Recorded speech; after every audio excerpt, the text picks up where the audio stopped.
Hey guys, welcome to the Liberal Hive Mind, a channel solely focused on exposing the abundant hypocrisy of the left. What happened? Where did it all go? Where'd all the confidence go? It's kind of funny, and I really want to keep putting it into perspective. There's so many doomers, so many doom and gloomers. Supposedly Donald Trump's weak. He's a weak candidate, he's unelectable, he's on a path to sure defeat, there's no course correction, too many indictments, too many problems. That's what Democrats want you to believe. And even the neocon faction wants you to think the same thing. These days, at least in terms of their Twitter presence, they're basically serving the same purpose. But if they're so confident that that's the case, why is it that the only thing I'm seeing, the only thing that I'm sensing is absolute sheer panic and insecurity? Joe Biden's got this in the bag, while also at the same time, oh shit, we gotta do something fast. Sleepy, creepy piss pants Joe just isn't the guy. Folks, the Democrats are panicking. They know how weak he is, and they know how much of a political threat Donald Trump is. And how do we know this? Because it seems as though there might be an effort now to replace Joe ahead of the 2024 election. Let me show you guys exactly what I mean by that. We got some stuff to get into, so let's roll the tape. All right, folks, supposedly Joe Biden's the guy. Then why is this what they're saying on CNN?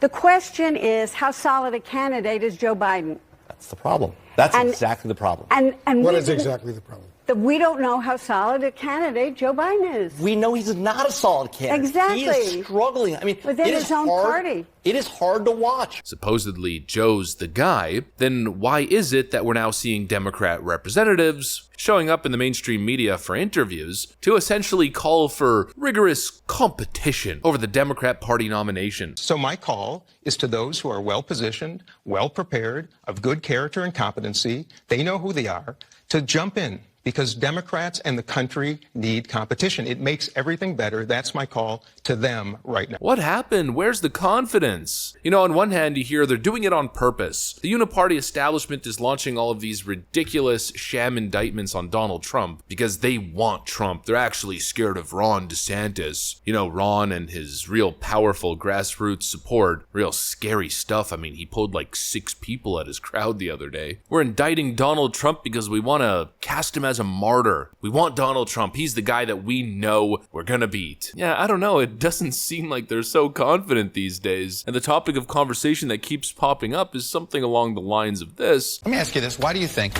a thrice indicted former president is neck and neck with the current president? Well, it's a great question. I wish that Lincoln were around to pose it to him because it's his political party that they've dragged into the mud here. I mean, that was a pro-freedom, anti-slavery, anti-know-nothing, pro-immigration party, and now it's become a cult of authoritarian personality. They're struggling to comprehend how Biden could be neck and neck with somebody who's been impeached and indicted so many different times. How is it possible? Joe Biden should be ahead by 20 points. Well, it seems like the copium is finally worn off. Reality is settling in. Of course, as we know, these elitist leftoid media goons don't live in the same reality as regular people, and so it takes them a while to kind of get the message. Why is Joe Biden so unpopular? Well, maybe because this is the president of the United States. Everything's going to hell in a handbasket for your average citizen, and Joe's sleeping on the beach. People can't afford food, and Kamala Harris is bragging on Twitter that she just had a dinner date with Beyonce. Here's a picture that Kamala Harris posted on Twitter. Thanks for the fun date night, Beyonce. Wearing fancy designer clothes, her husband a tailored jacket, beautiful hardwood floors, a chandelier probably worth tens of thousands of dollars, a living room the size of most people's apartment, probably in one of the most expensive zip codes in America, going out to dinner with Beyonce. I mean, it doesn't get any more out of touch. People are struggling, and Kamala Harris is cheering that Bidenomics is working.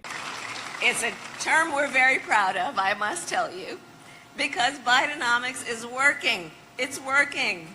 As she wines and dines with celebrities, living her lavish lifestyle, Americans are struggling to simply get by, and Joe Biden is, well, yeah, or he's simply hanging out on the beach.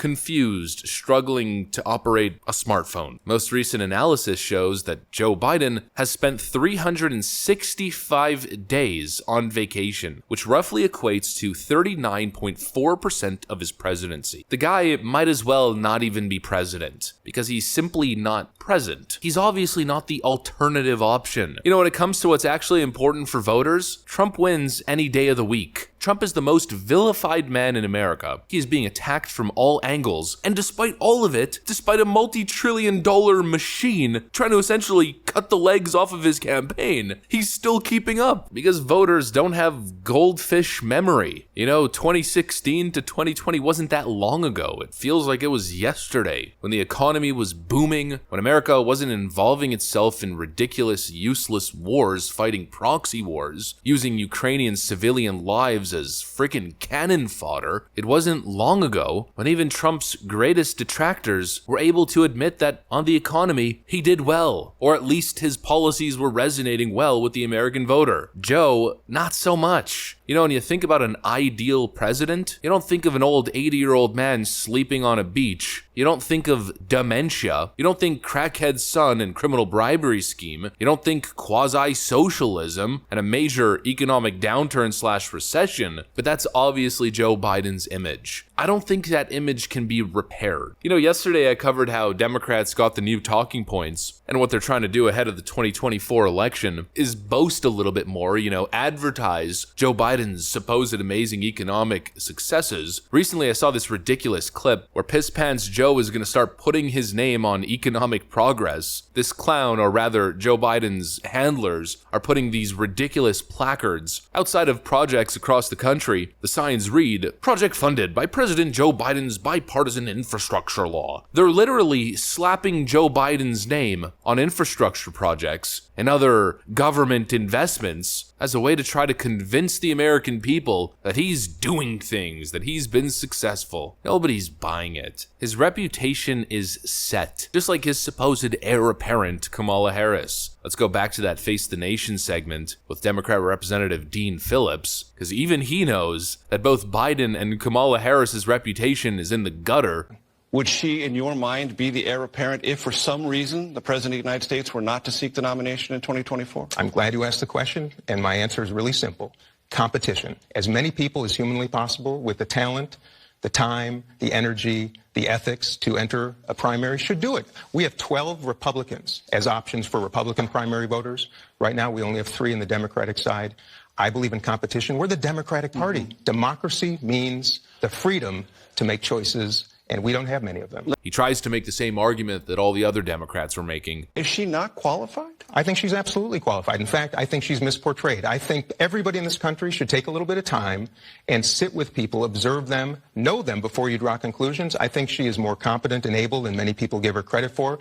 The job of the vice president is not an easy one. That their bad reputation isn't warranted. People don't give her credit, and she's misportrayed. That's what Democrats want you to believe. That's their last-ditch effort here to try to regain footing, but obviously, it's pretty much set in stone at this point. Joe is a sleepy, not physically present, not mentally present dementia patient who's corrupt and has trash economic policies and foreign policies. And Kamala Harris, well, Kamala Harris, I don't even think we really need to go down that road. Kamala Harris is a walking, talking disaster. We know it, clearly they know it. And now all of a sudden in the 9th inning, panic is clearly starting to set in. Desperate strategies like slapping freaking Joe's name on construction sites are being deployed, and some Democrats are even suggesting that the debate stage be opened for other competent Democrats to challenge him for the nomination. Just screams confidence, huh? Stay the course, folks. Trump isn't as unelectable as you might think, and clearly the Democrats behind the scenes know that very clearly. That's what I got for you guys. Hopefully you enjoyed the video. If you did, make sure to leave a like and possibly subscribe to the channel. Thanks for watching, folks, and I'll see you on the next one.